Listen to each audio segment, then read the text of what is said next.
All right, welcome to another video. Today I want to share with you some insight on how to see what Warren Buffett is buying or selling. And you may want to follow him if you are interested in longer term investing.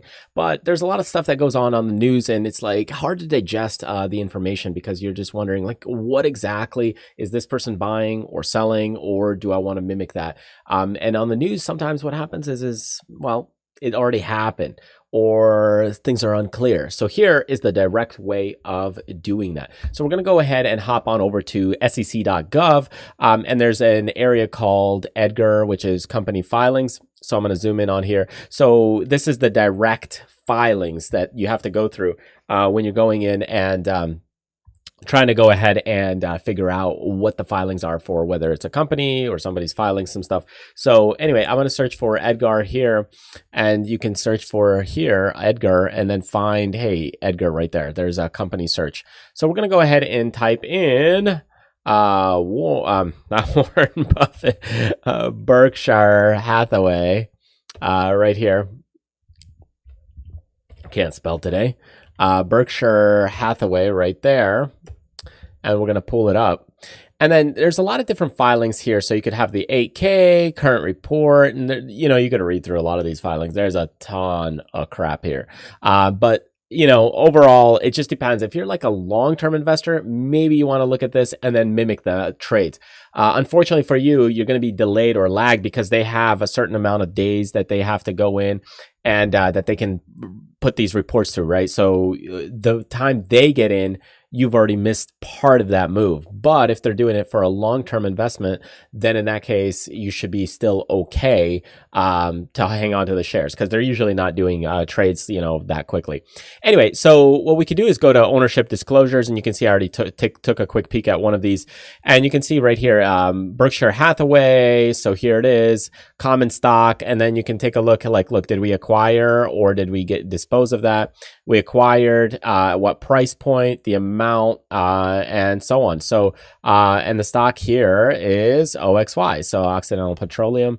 And there you go. So there's the filings for that transaction. So you can see they got to go ahead and do these kind of statements and do the filings for a record. So look at this, acquire, A, not D, dispose, but here again, Occidental Petroleum, OXY. And then what you can see is, take a look. Okay, a transaction date 5/2. Okay, so 5/2 OXY, let's pull it up. Let's go January, February, March, April, May. So already right there. So there was a big acquisition date right here.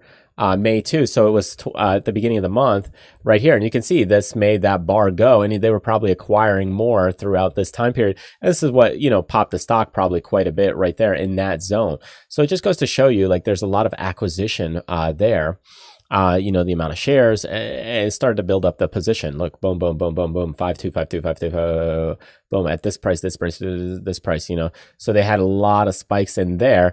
I don't think I can go back in my software on the 5/2. Let me see. Maybe I can, because sometimes they don't give you the intraday data as far. And you can go ahead and take a look.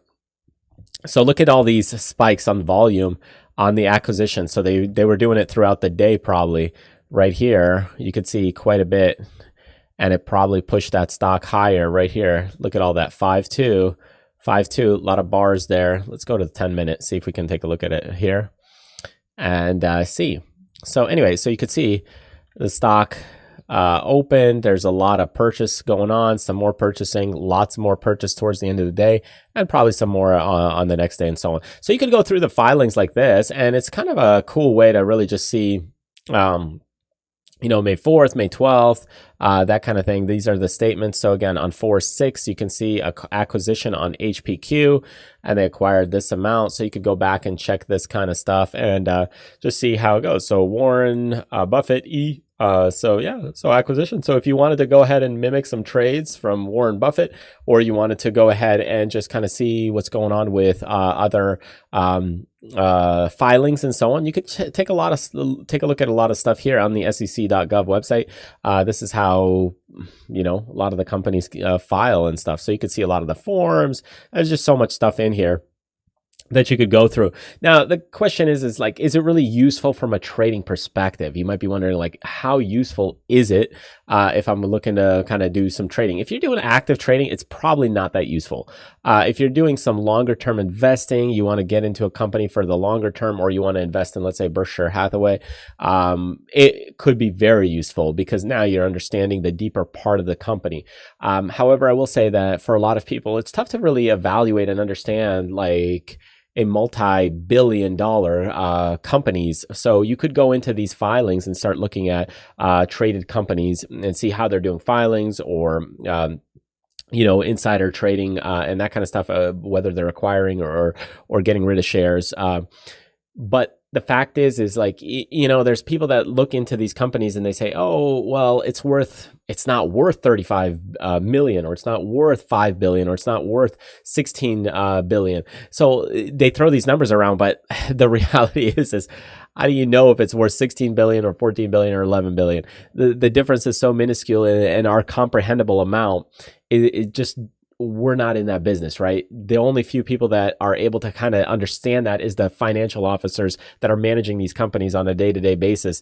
And then even then, at that point, remember, the value of a company is really what somebody's willing to pay for it. So if somebody else is willing to pay a little more, then it's actually worth a little bit more. And all these companies are really broken down into minor, tiny bit shareholders. So anyways, from a trading perspective, all these filings, as we start looking into these things, are not as useful or beneficial. But if you're looking at longer term investing, then it could be more interesting to understand, hey, are they at least generally profitable on a year-to-year basis? Or are they generally doing, acquiring stock, or are they dumping stock? So all those things could be beneficial to really learn and understand. And, you can get a lot of that from the sec.gov website. So anyway, I thought I'd share that tidbit with you. Hopefully it gives you some insight to getting started at just seeing how, hey, what are some of the shares Warren Buffett's either acquiring or getting rid of? And if you want to kind of follow along, you could do that through this sec.gov website. It just makes a lot more sense than trying to get it from a third-party website, saying, giving you an article or a blog to clicking a link. So instead, this is the direct report where it's filed, and you get to see the exact kind of transactions at that point, and it's filed legally there, I guess. So anyway, thanks for joining me. Hope you find that helpful. Enjoy the rest of the day ahead, and I'll see you in the next video update.